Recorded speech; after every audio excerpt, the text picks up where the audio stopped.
आज हम देखने वाले हैं एक सर्वाइवल थ्रिलर मूवी जहां अचानक ही एक दिन धरती के नीचे से इंसान खाने वाले डरावने जानवर बाहर आ जाते हैं। इनके शरीर में इतनी ताकत होती है कि ये इंसानों को अपने साथ उठा ले जाते हैं। सिर्फ एक ही दिन में ये जानवर पूरी दुनिया में फैल जाते हैं। देखते ही देखते ये पूरी धरती को तबाह कर देते हैं। लेकिन आखिर में क्या इंसान इन खतरनाक जीवों से बच पाएंगे, यही हम देखेंगे इस मूवी में। तो कहानी शुरू होती है अमेरिका के एक ऑफिस से, जहां ज्यादातर इंजीनियर्स काम करते हैं। रोज की तरह आज भी सब अपने काम में बिजी थे, लेकिन आज उनके एक अली का बर्थडे था, तो सब मिलकर उसका बर्थडे सेलिब्रेट करने में लगे हुए थे। लेकिन तभी अचानक उनके ऑफिस के मॉनिटर पर कुछ अजीब से जीव दिखाई देने लगते हैं, जो जमीन के नीचे से ऊपर आते हुए नजर आ रहे थे। ऐसे जीव उन्होंने पहले कभी नहीं देखे थे, इसलिए सब थोड़े डर गए। फिर भी उन्होंने बात को ज्यादा सीरियसली नहीं लिया। उधर एक एक करके वो जानवर उनके ऑफिस की तरफ बढ़ने लगे। तब बात को चेक करने के लिए एक आदमी ऑफिस के पीछे की तरफ गया, लेकिन जैसे ही वो वहां पहुंचा, वही डरावना जानवर वहां आ गया। असल में ये एक तरह के क्रीचर थे, बहुत ही भयानक दिखने वाले। और फिर उनमें से एक क्रीचर सीधे ऑफिस के हेड पर हमला कर देता है और उसे मौके पर ही मार डालता है। उधर ऑफिस हेड की चीख सुनकर बाकी सभी लोग डर जाते हैं। देखते ही देखते ऑफिस के अंदर और भी कई सारे क्रिएचर्स आ जाते हैं, जिन्हें देखकर सब बुरी तरह घबरा जाते हैं और वहां से भागने की कोशिश करते हैं। लेकिन वो क्रिएचर्स इतने बड़े और ताकतवर थे कि उन्होंने एक एक करके पूरे ऑफिस के लोगों को मार डाला। अब सीन बदलकर बाहर की दुनिया दिखाया जाता है। असल में ये क्रिएचर्स अचानक ही धरती पर आ गए थे। दूर से देखने पर ये कुछ चमगादड़ जैसे लगते थे, लेकिन इनका आकार बहुत बड़ा था। इनके शरीर में इतनी ताकत थी कि ये पल भर में इंसानों को उठा ले जाते थे। साथ ही इनकी प्रजनन क्षमता भी बहुत तेज थी, इसलिए ये बहुत जल्दी पूरी दुनिया में फैल गए और हर जगह इंसानों पर हमला करने लगे। कुछ ही दिनों में लाखों लोग इन भयानक क्रीचर्स के हाथों मारे गए। ये क्रीचर्स बहुत ही अजीब थे। ये जैसे आसमान में उड़ सकते थे, वैसे ही जमीन पर भी चल सकते थे। यहाँ तक कि ये अंधेरी सुरंगों या गहराई वाले गड्ढों से निकलते थे और इनका स्वभाव ऐसा था कि जब भी ये गड्ढे से बाहर आते तो झुंड के झुंड में निकलते थे। इसी वजह से उन्हें रोकने के लिए लगभग हर जगह आर्मी तैनात कर दी गई थी। फिर आर्मी हेलीकॉप्टरों की मदद से आसमान में उठकर उन क्रिएचर्स पर हमला करने लगती है, लेकिन उनकी संख्या इतनी ज्यादा थी कि किसी भी तरह उन्हें रोक पाना लगभग नामुमकिन हो गया। दिन पर दिन इन क्रिएचर्स की संख्या बढ़ती ही जा रही थी और धीरे धीरे उनकी तबाही से पूरी दुनिया की हालत बदल गई। घर, सड़कें, शहर सब कुछ पूरी तरह बर्बाद हो गया। तब सरकार ने एक और ज्यादा ताकतवर आर्मी फोर्स बनाने का फैसला किया ताकि इन क्रिएचर्स को रोका जा सके। इसके बाद वो नई आर्मी फोर्स पूरी ताकत से अपने मिशन पर लग गई। कई रिसर्च के बाद उन्हें पता चला कि ये क्रिएचर्स अंधेरे गड्ढों या सुरंगों के अंदर पैदा होते हैं और वो गड्ढे बहुत बड़े आकार के होते हैं। इन्हें ही गेट कहा जाता था। अब आर्मी ने मैप की मदद से उन सभी गेट्स का पता लगाना शुरू किया और जितनी जल्दी हो सके उन गेट्स को बंद कर दिया।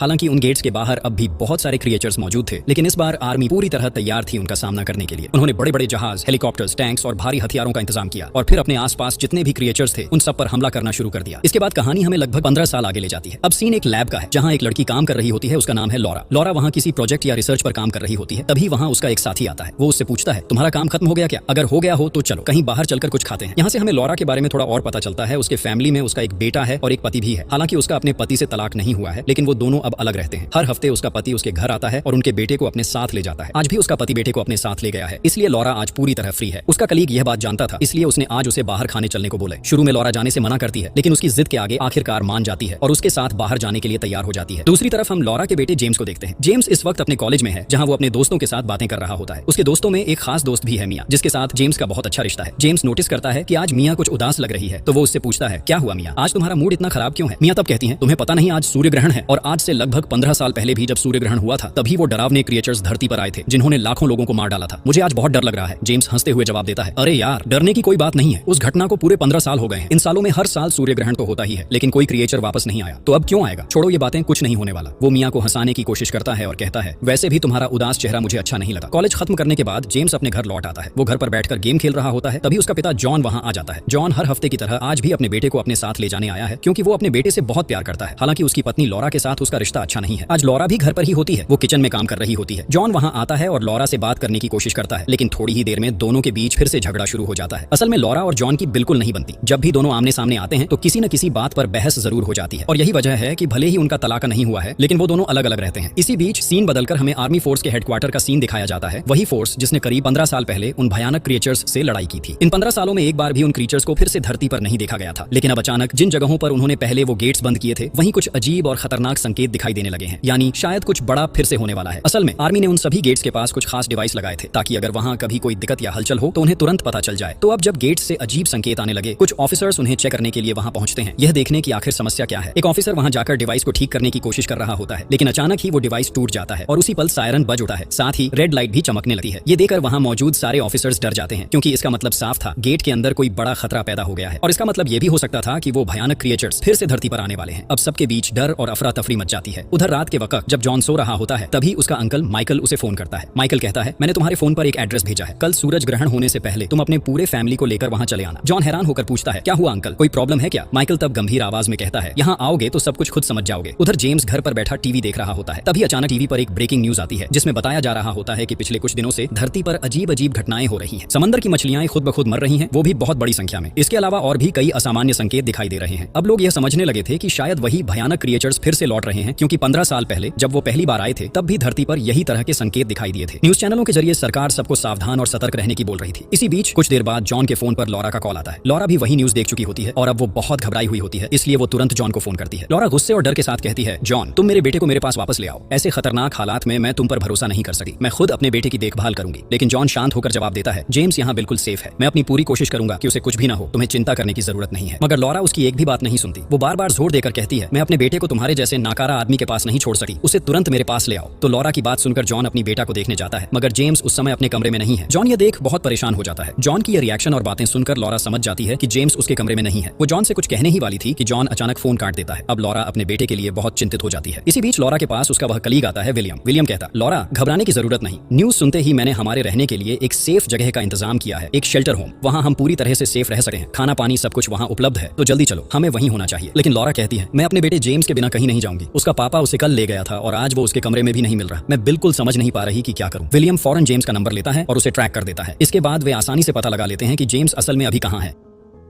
असल में जेम्स अपने उस दोस्त मिया से मिलने गया था जिसे वह चुपचाप दिल से पसंद करता था। जैसे ही उसने वह न्यूज देखी वह तुरंत दौड़कर मिया के पास गया। वे दोनों एक खुले मैदान में लेटे हुए बातें कर रहे थे। तभी अचानक उन्होंने ऊपर आकाश की तरफ देखा और देखा कि आसमान में सैकड़ों पक्षी उड़ रहे हैं जो इधर उधर तैरते और उछलते हुए दिखाई दे रहे थे। ये नजारा देखकर दोनों बहुत डर गए और वहां से भागने लगे। वहीं मैदान में मौजूद बाकी लोग भी डर के मारे वहां से दौड़कर भाग गए। सभी इस सीन को देखकर समझ गए कि अब क्रिएचर्स के वापस आने में ज्यादा समय नहीं बचा। इसी बीच जेम्स और मिया जब वहां से भाग रहे थे तो जेम्स के पिता जॉन वहां पहुंच गए और जेम्स को देख तुरंत गले लगा लिया, क्योंकि वह अपने बेटे की सेफ्टी को लेकर बहुत चिंतित था। अब जॉन जेम्स और मिया को लेकर वहां से जाने लगा है। लेकिन उसी समय विलियम और लॉरा जेम्स का मोबाइल ट्रैक करके वहां पहुंच जाते हैं। जेम्स को देखकर लॉरा बेहद खुश होती है। वो जॉन और मिया को भी अपनी गाड़ी में बैठा लेती है और सभी सेफ जगह की ओर निकल जाते हैं। इसके बाद विलियम गाड़ी चला रहा होता है और सभी शेल्टर होम की ओर जा रहे होते हैं। तभी जॉन पूछता है, हम यहाँ से कहाँ जा रहे हैं? लॉरा जवाब देती है, विलियम हमें शेल्टर होम ले जा रहा है, वहीं हम सेफ रहेंगे। लेकिन जॉन तुरंत कहता है, नहीं, हम किसी शेल्टर होम में नहीं जा रहे। मेरा अंकल माइकल हमारे लिए पहले से ही एक सेफ जगह तैयार कर चुका है, उसका पता भी मुझे भेजा गया है, हमें वहीं जाना चाहिए क्योंकि वो सबसे सेफ है। इस पर गाड़ी में लॉरा और जॉन के बीच बहस शुरू हो जाती है, लेकिन अंततः लॉरा की बात मानी जाती है और सभी शेल्टर होम पहुंच जाते हैं। वहां पहुंचने पर वे देखते हैं कि शेल्टर होम में पहले ही बहुत सारे लोग आ चुके हैं। असल में शहर के सभी लोग सेफ रहने के लिए यहाँ आ गए थे। इतनी भीड़ थी कि अंदर खड़े होने की भी जगह नहीं बची थी और बताया गया कि शेल्टर होम पहले ही पूरी तरह भर चुका था, इसलिए अब यहाँ कोई और अंदर नहीं जा सकता। आर्मी ने जॉन, लॉरा, जेम्स और बाकी सभी को अंदर नहीं जाने दिया क्योंकि शेल्टर होम में अब जगह ही नहीं बची थी। लॉरा सभी से बहुत रिक्वेस्ट करती है, लेकिन आर्मी उनकी कोई भी बात नहीं सुनती। इससे लॉरा बहुत परेशान हो जाती है और मजबूरी में सभी को वहीं से वापस लौटना पड़ता है। रास्ते में जाते हुए लॉरा और भी ज्यादा चिंतित रहती है। जॉन तब सबको लेकर अपने अंकल माइकल द्वारा भेजे गए एड्रेस की ओर जाना चाहता है, लेकिन पता चला कि वह एड्रेस का मैसेज उसके फोन से डिलीट हो चुका है। तभी जेम्स और मिया माइकल को फोन करते हैं ताकि वे फिर से वह एड्रेस प्राप्त कर सकें, लेकिन कई बार कॉल करने के बावजूद माइकल फोन रिसीव नहीं कर रहा था। इससे सभी लोग और भी ज्यादा परेशान हो जाते हैं क्योंकि सूर्य ग्रहण में सिर्फ 10 मिनट बाकी थे और उन्हें इन 10 मिनट में किसी सेफ जगह पहुंचना था, नहीं तो क्रिएचर्स उन पर हमला कर देंगे। अब वे गाड़ी लेकर शहर के हाईवे पर पहुंचते हैं और सभी गाड़ी से उतर जाते हैं क्योंकि दूर से उन्होंने बहुत सारे पक्षियों को उड़ते हुए देखा। लेकिन जल्द ही उन्हें समझ में आता है कि ये सिंपल पक्षी नहीं बल्कि वही भयानक क्रिएचर्स थे जो तेजी से उनकी तरफ बढ़ रहे थे। इसके कारण वहां मौजूद सभी लोग डर के मारे भागने लगते हैं। जॉन तुरंत सभी को लेकर वहां से भागने की तैयारी करने लगता है। वो सबको गाड़ी में बैठने को कहता है और ड्राइव करना शुरू करता है। तभी विलियम जॉन के साथ बहस करने लगता है। विलियम कहता है, गाड़ी मेरी है, मैं ड्राइव करूंगा और जहां मैं ले जाऊंगा वहीं जाना होगा, तुम्हारे लिए हम शेल्टर होम में कोई जगह नहीं निकाल पाए। ये कहते हुए विलियम जॉन से लड़ाई करने लगता है। लेकिन उसी समय ऊपर से एक क्रिएचर अचानक आता है और विलियम को उठाकर उड़ ले जाता है। इस दौरान सूर्य ग्रहण पूरा हो चुका था, जिसका मतलब है कि सभी क्रिएचर्स गेट्स को पार करके पूरे शहर में फैल चुके थे। जॉन तुरंत सभी को गाड़ी में बैठने को कहता है और ड्राइव करके उन्हें वहां से सेफ स्थान की ओर ले जाता है। वह सभी से कहता है, अब किसी भी हालत में हमें इस शहर से बाहर निकलना होगा। रास्ते में वे देखते हैं कि पूरा शहर क्रिएचर्स से भरा हुआ है और वे घर, सड़कें और हर चीज को तहस नहस कर रहे हैं। लेकिन शहर से बाहर निकलने के लिए अभी भी काफी लंबा रास्ता बाकी था। उनकी गाड़ी में पर्याप्त पेट्रोल भी नहीं था, जिससे जॉन बहुत चिंतित हो जाता है। वो सोचता है कि पेट्रोल कम होने की वजह से उन्हें शहर के किसी न किसी हिस्से में रुकना ही पड़ेगा और अगर ऐसा हुआ तो क्रिएचर्स उन पर हमला कर सकते हैं। तभी मिया पूछती हैं, आखिर इन क्रिएचर्स का सूर्य ग्रहण से क्या रिश्ता है और ये अचानक इतनी बड़ी संख्या में कैसे आ गए? फिर वो बताती है, आज से करीब 15 साल पहले जब ये पहली बार आए थे तब भी वो सूर्य ग्रहण के दिन ही आए थे और सबसे हैरानी की बात ये थी कि वो सिर्फ एक ही दिन हमारे पृथ्वी में रहे। उसके बाद पूरे 15 सालों में किसी किसी ने भी एक भी क्रिएचर को कहीं नहीं देखा। तब लॉरा कहती है, असल में 15 साल पहले जो घटना हुई थी उस पर बहुत रिसर्च हुई और लोगों ने ये थ्योरी बनाई कि शायद इन क्रिएचर्स को भगवान ने खुद पृथ्वी पर भेजा था ताकि इंसान को उसके पापों की सजा दी जा सके, क्योंकि आजकल दुनिया में पाप बहुत बढ़ गया है। वरना सोचो, अगर ये क्रिएचर्स सच में इतने खतरनाक हैं तो वो सिर्फ एक दिन के लिए ही क्यों आए थे? कैसे वो अगले ही दिन पूरी तरह गायब हो गए? हालांकि ये बात कितनी सच है ये कोई पक्का नहीं जानता। कुछ ही देर बाद जॉन अपनी गाड़ी को एक जगह रोक देता है क्योंकि गाड़ी में पेट्रोल पूरी तरह खत्म हो गया था। अब उन्हें बचने के लिए कोई और गाड़ी ढूंढना थी। जॉन गाड़ी रोकर सबको गाड़ी के अंदर ही रहने को कहता है और खुद बाहर निकलकर आसपास कोई गाड़ी है या नहीं देखने लगता है। वहां जॉन को लगभग 3 गाड़ियां दिखाई देती हैं, लेकिन 2 गाड़ियों में कुछ लोगों के शव पड़े हुए हैं। फिर जॉन बाकी एक गाड़ी के पास जाता है और उसे चेक करने लगता है। तभी उसे अपने पीछे एक आदमी नजर आता है। असल में यह गाड़ी उसी आदमी की थी और वह छिपा हुआ था। वह उस आदमी को बताता है कि सामने एक क्रिएचर आया है जो कई लोगों पर हमला कर चुका है और उन्हें मार रहा है। अब वही क्रिएचर उन शवों को खा रहा है, इसलिए वह आदमी यहाँ छिपा हुआ था। अब वही क्रिएचर धीरे धीरे उनकी गाड़ी की ओर बढ़ने लगा है, जिस वजह से जॉन और वह आदमी नीचे झुककर छिप जाते हैं। सौभाग्य से क्रिएचर उन्हें नहीं देख पाता। इसी बीच जॉन धीरे धीरे अपनी गाड़ी पीछे की ओर ले जाता है, जिससे वह उनकी गाड़ी के कुछ पास पहुंच जाता है। फिर वह इशारे से लॉरा और बाकी सभी को कहता है कि धीरे धीरे उसकी गाड़ी में बैठ जाए। सभी गाड़ी से बाहर निकलकर किसी तरह जॉन की गाड़ी में पहुंच जाते हैं। जॉन जैसे ही गाड़ी स्टार्ट करने वाला होता है उसी समय क्रिएचर उन्हें देख लेता है और हमला करने की तरफ बढ़ता है। तभी वह आदमी जो गाड़ी में था फौरन गाड़ी से उतरता है और हाथ में नमक लेकर क्रिएचर की तरफ फेंकता है। हालांकि इससे क्रिएचर को कोई बड़ा नुकसान नहीं होता, बस कुछ समय के लिए वह रुक जाता है। लेकिन ठीक उसी समय क्रिएचर उस आदमी पर झपट्टा मार देता है, जिससे जॉन और बाकी सभी बहुत डर जाते हैं। फिर जॉन जल्दी से गाड़ी स्टार्ट करता है और सभी को लेकर वहां से भाग जाता है। वे काफी दूर निकल जाते हैं और उसी समय जॉन का अंकल माइकल उनसे कांटेक्ट करता है। इससे वे एड्रेस प्राप्त कर लेते हैं और तुरंत जॉन सभी को लेकर अंकल के बताए गए सुरक्षित स्थान की ओर निकल पड़ता है। वे वहां पहुंचते हैं और देखते हैं कि एक छोटी सी घर है जिसकी दरवाजा बंद है। सभी मिलकर लगातार दरवाजे पर खटखटाते हैं, लेकिन काफी समय बीत जाने के बावजूद कोई भी अंदर से दरवाजा नहीं खोलता और अंदर से कोई आवाज भी नहीं सुनाई देती। ये देखकर सभी बहुत डर जाते हैं क्योंकि उस जगह के अलावा उनके पास कोई और सेफ जगह नहीं बची थी। वे समझ नहीं पा रहे थे कि अब क्या करें और कहां जाएं।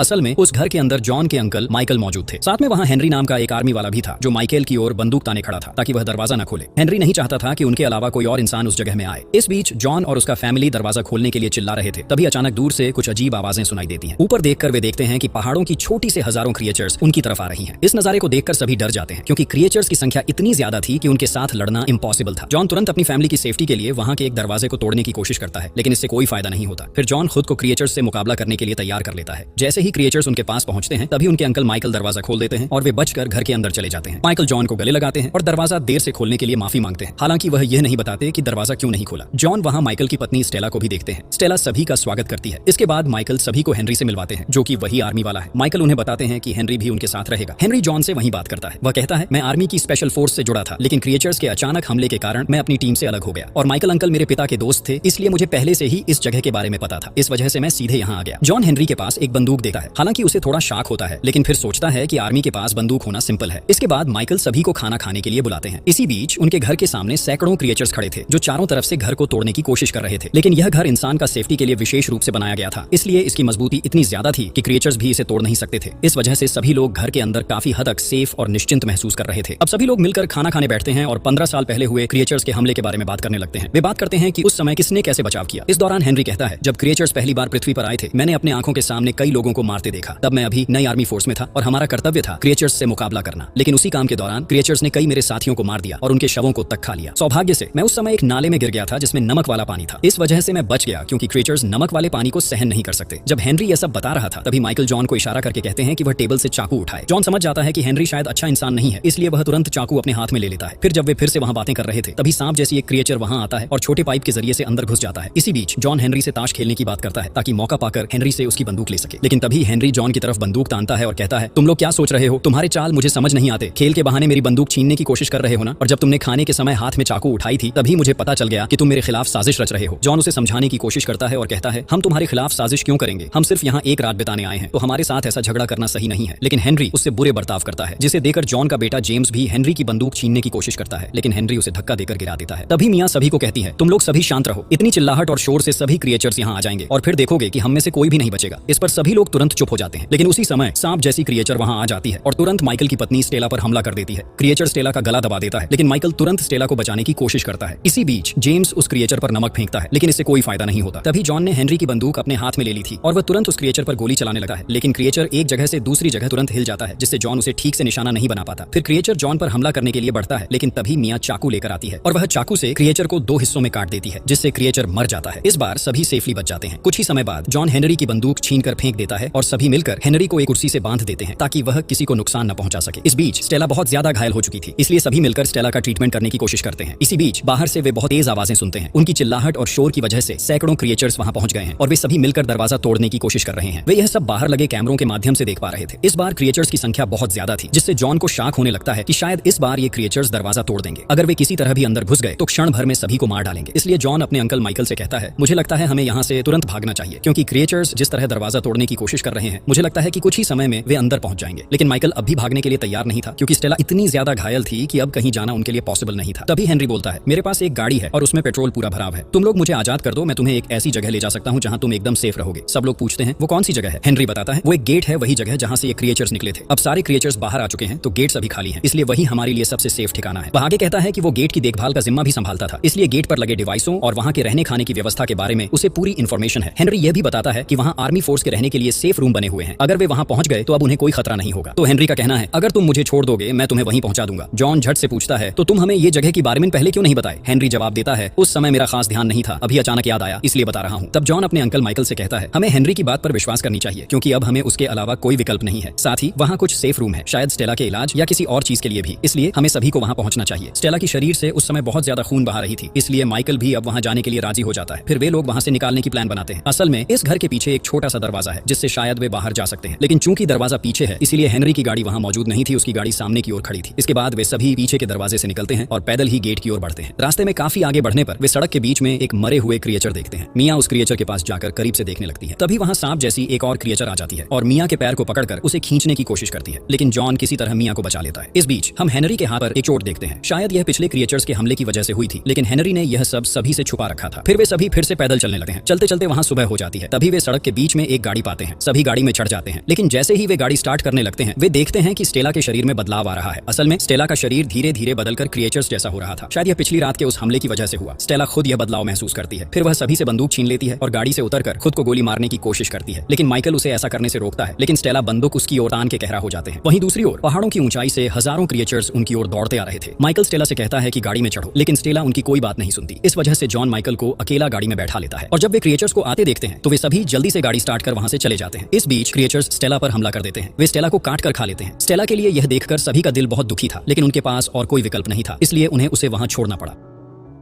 कुछ घंटों की यात्रा के बाद वे हेनरी के काम करने वाले गेट तक पहुंचते हैं, लेकिन वहां जाकर उन्हें कोई भी इंसान नहीं दिखता। शायद सारे लोग वहां से भाग गए थे। फिर हेनरी उन्हें गेट के अंदर ले जाता है जहां वे कभी रहते थे। हेनरी पूरे जगह का चक्कर कराते हुए सबको सब कुछ दिखाता है। जॉन वहां देखता है कि वहां बहुत सारी नमक की व्यवस्था की गई है। हेनरी बताता है, असल में हमारी सेफ्टी के लिए यहाँ हर संभव इंतजाम किया गया है। यही नमक और नमकीन पानी इन क्रिएचर्स के खिलाफ हमारी सबसे बड़ी हथियार है। अगर कोई क्रिएचर यहाँ अंदर आने की कोशिश करेगा तो हम इन्हीं नमकों का इस्तेमाल करके उन पर हमला करेंगे। इसी बीच लॉरा नोटिस करती है कि माइकल की पीठ पर एक घाव है और वहां से खून बह रहा है। लॉरा तुरंत कुछ ट्रीटमेंट आइटम निकालकर माइकल के जख्म का इलाज शुरू कर देती है। हेनरी उन्हें एक बुलेट प्रूफ रूम की ओर लेकर जा रहा था, तभी अचानक एक क्रिएचर उन पर टेढ़ा हो आता है। सब मिलकर किसी तरह उस क्रिएचर को मार देते हैं और फिर एक कमरे में छुप जाते हैं। लेकिन जल्दी ही वे महसूस करते हैं कि गेट के अंदर से धीरे धीरे और भी क्रिएचर्स आ रहे हैं, क्योंकि वे बार बार उन पर हमला करने की कोशिश कर रहे थे। इसी बीच जब हेनरी समझता है कि गेट के अंदर बहुत सारे क्रिएचर्स आ चुके हैं तो वह अकेले ही उस बुलेट प्रूफ रूम में चला जाता है और तुरंत ही उस रूम का दरवाजा बंद कर देता है। वहीं वह एक वैक्सीन भी लेता है। दरअसल कल रात जो घाव उसके हाथ पर हुआ था वह क्रिएचर्स के हमले की वजह से था, इसलिए अब हेनरी भी शायद स्टेला की तरह क्रिएचर में बदलने लगा है। बढ़ती घबराहट के बीच एक के बाद एक क्रिएचर अंदर आ रहे थे। थोड़ी ही देर बाद जॉन समझ जाता है कि वहां एक पाइप है जो पूरी तरह खाली पड़ा हुआ है और उसी पाइप के रास्ते से ये क्रिएचर अंदर आ रहे हैं। तब जॉन सबके साथ मिलकर एक प्लान बनाता है। वह माइकल और सबको बताता है कि ये पाइप काफी बड़ा है और इसके अंदर एक सीढ़ी भी लगी हुई है, इसलिए वह खुद उस सीढ़ी से ऊपर जाएगा और जिस जगह से क्रिएचर आ रहे हैं वहां वह बहुत सारा नमक फैला देगा। इसके बाद पाइप की लाइन चालू करवाकर पूरी पाइप को नमक से भर दिया जाएगा। ऐसे करने पर जब क्रिएचर यहाँ से अंदर आने की कोशिश करेंगे तो नमक उन्हें मार देगा। तब जॉन तुरंत उस पाइप लाइन के अंदर कूद पड़ता है। जैसे ही वह पाइप के अंदर ऊपर की ओर चढ़ रहा होता है वहीं एक क्रिएचर आ जाता है और उस पर झपट्टे मारता है, लेकिन जॉन के पास नमक था इसलिए वह तुरंत नमक क्रिएचर पर फेंक देता है। कुछ ही देर में वह क्रिएचर मर जाता है। हालांकि याद रहे, कल जिस गाड़ी वाले आदमी ने उस क्रिएचर पर नमक फेंका था तब उस क्रिएचर पर कोई असर नहीं हुआ था, क्योंकि वहां फेंका गया नमक बहुत कम था। इसी बीच जॉन बड़ी मुश्किल से पाइपलाइन के ऊपर पहुंचता है। दूसरी तरफ नीचे जो बाकी लोग थे वे चारों तरफ से क्रिएचर्स द्वारा पूरी तरह घेर लिए गए थे, इसलिए वे वहां से हिलडुल भी नहीं पा रहे थे। लेकिन जेम्स के पास एक बंदूक थी तो वह उसी से क्रिएचर्स का सामना करने की कोशिश करता है और ठीक उसी समय ऊपर से जॉन की आवाज सुनाई देती है। जॉन जेम्स से कह रहा होता है कि जल्दी करो, पाइपलाइन ऑन कर दो। तब माइकल जेम्स से कहता है कि वह बाकी सभी की देखभाल करे और खुद पाइपलाइन चालू करने के लिए निकल पड़ता है। रास्ते में माइकल पर कई क्रिएचर्स हमला करते हैं, लेकिन वह अपने अपने पास रखी कुल्हाड़ी की मदद से उन्हें हराने में कामयाब होता है और पाइपलाइन तक पहुंच जाता है। फौरन ही वह पाइपलाइन का स्विच ऑन कर देता है। जैसे ही स्विच ऑन होता है, पाइपलाइन से नमकीन पानी निकलने लगता है जो गेट के अंदर लगभग हर जगह गिरता है। गेट के अंदर जितने भी क्रिएचर्स थे उनके ऊपर नमकीन पानी गिरते ही वे तुरंत झुलस कर मर जाते हैं। इसी बीच अचानक हेनरी वहां आता है और सभी की तरफ बंदूक ताने कहता है, अब यह पृथ्वी इंसानों की नहीं है बल्कि सिर्फ क्रिएचर्स की होगी, और वह लावरा की ओर गोली चलाने लगता है। तभी जॉन उस पर हमला कर देता है, लेकिन उसी क्षण वहां एक विशाल आकार का क्रिएचर आ जाता है जो बाकी क्रिएचर्स की तुलना में बहुत बड़ा और शक्तिशाली था। तो यह विशाल क्रिएचर तुरंत ही हेनरी को निगलकर खत्म कर देता है। जॉन यह देखकर तुरंत अपनी फैमिली को एक कमरे में सेफली ले जाता है। कमरे में पहुंचकर वह कुछ शक्तिशाली केमिकल्स इकट्ठा करता है। सभी मिलकर इन केमिकल्स को मिलाते हैं और एक सुपर स्ट्रॉन्ग गैस तैयार करते हैं जो नमकीन पानी की तरह क्रिएचर्स पर असर करेगी और उन्हें तुरंत मार देगी। कुछ ही समय बाद जब क्रिएचर उनके ऊपर हमला करता है, जॉन तुरंत यह गैस उस पर फेंक देता है। गैस के प्रभाव से क्रिएचर वहीं पर मर जाता है। इसके बाद जॉन और उसका फैमिली वहीं कमरे में इंतजार करते हैं कि सूरज उगे और सुबह हो। सुबह होते ही जब वे बाहर आते हैं तो देखते हैं कि आसपास एक भी क्रिएचर नहीं है। पृथ्वी फिर से सिंपल हो गई थी क्योंकि ये क्रिएचर्स सिर्फ एक दिन के लिए पृथ्वी पर आए थे, लेकिन इस एक दिन में ही ये क्रिएचर्स लाखों लोगों को मार चुके थे और लगभग पृथ्वी का आधा हिस्सा तबाह हो गया था। फिर भी दुनिया में कई बचे हुए सर्वाइवर्स थे जो अपनी पृथ्वी को फिर से नया रूप देने की कोशिश करेंगे। इसी बीच हम जॉन और उसके फैमिली को देखते हैं। वे सभी सेफ और जिंदा बच गए थे और बहुत खुश थे। अब जॉन और लाउरा फिर से एक हो गए और उनका फैमिली पूरी तरह पूर्ण हो गया। अंत में जॉन और उसका फैमिली एक नई जिंदगी की ओर बढ़ने के लिए तैयार हो जाते हैं।